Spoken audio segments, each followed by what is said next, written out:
Bob Salerno. Bob arrived in Waterville Valley, New Hampshire for the Eastern Pro Freestyle Championship as a relative unknown on the national scene, and surely not the favorite. He startled the freestyle world by winning and then dominated the sport for the next couple of years. Among his numerous titles were the World Super Hot Dog Champion, Aerials World Champion, Professional Freestyle Champion, and Mogul Enduro World Champion. He was selected Ski Magazine's Freestyler of the Year and more recently featured as one of the magazine's Legends of Freestyle. With the time and travel demands of freestyle stardom, Bob wasn't able to spend as much time at Snowbasin skiing and inventing and perfecting new moves and jumps as he had in his earlier years. But these were exciting times that kept him away, and at the center of the crazy, creative, high-energy, let's have a hell of a good time culture of his sport. So I felt like doing a good triple stand-up jump to get in, and I felt like I did a pretty good one. The media often contrasted Bob's friendly, slow, deliberate speech with his lightning-quick feet and soaring, inverted, twisting aerials, and it proved a delightful combination that won him many fans, friends, and lucrative contracts. And next year is going to be a lot better because we're going to have more money and more air. In addition to 7 Warren Miller movies, Bob appeared in 3 full-length films, numerous commercials, and his motions on skis are captured as a skiing James Bond in the Tomorrow Never Dies video game.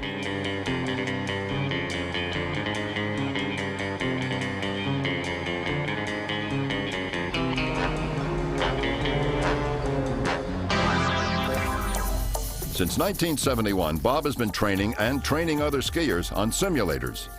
In 1992, he built the first simulators of his own design, which were to become the foundation for Virtual Snow, the company he runs today. Virtual Snow has numerous locations in the U.S. and Canada, and in 2005, the Virtual Snow Showcase DVD was released.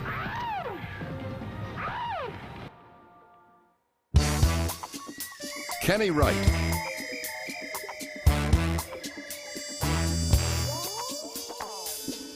Kenny was skiing at Snowbasin at age 6 and soon after began building jumps off the roof in his backyard.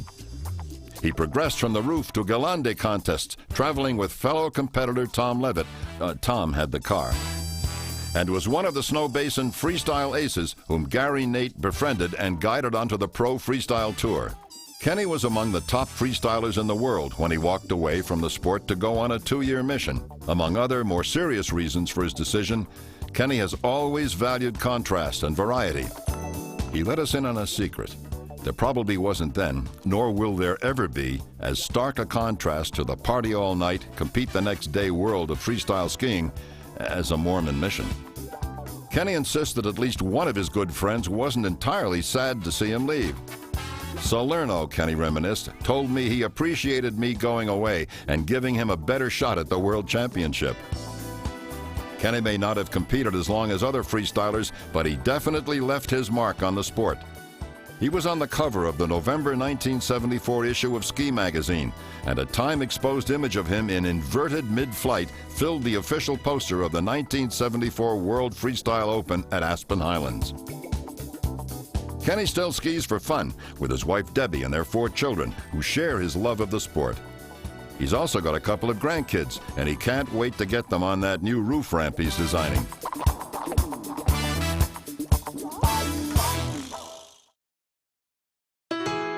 Robert Young.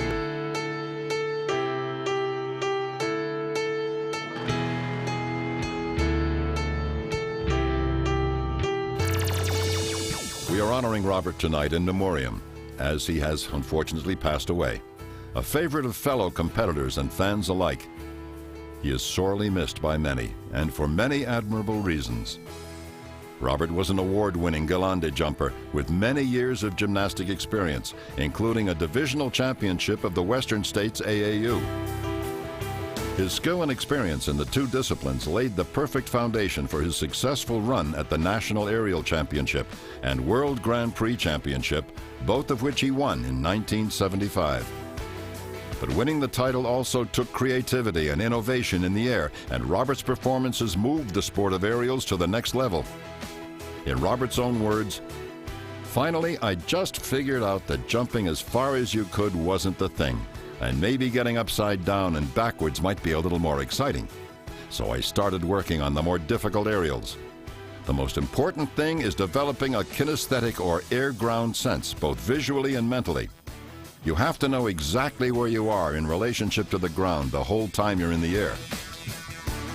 Robert was also a judge for numerous national freestyle competitions and directed judging clinics for both the Professional Freestyle Association and the International Freestyle Skiers Association. In a sport that was seen by some as too dangerous, Robert was one of the loudest, most persistent voices for the intensely serious, personally paced, constant practice and caution that was necessary in order to make the sport safe. In addition to Warren Miller movies, Robert skied in a number of other films and commercials, including playing one of the 3 villains who chased James Bond on skis in The Spy Who Loved Me.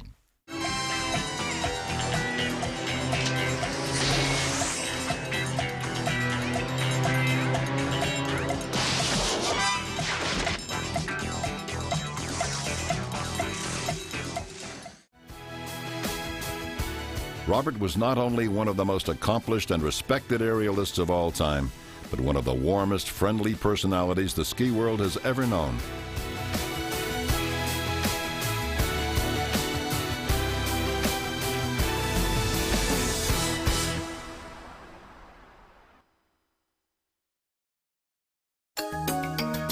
It has been an honor to recognize these great athletes and superb skiers who have contributed so much to both our sport and the reputation of Snowbasin and the Ogden Valley as a hotbed of talent and innovation.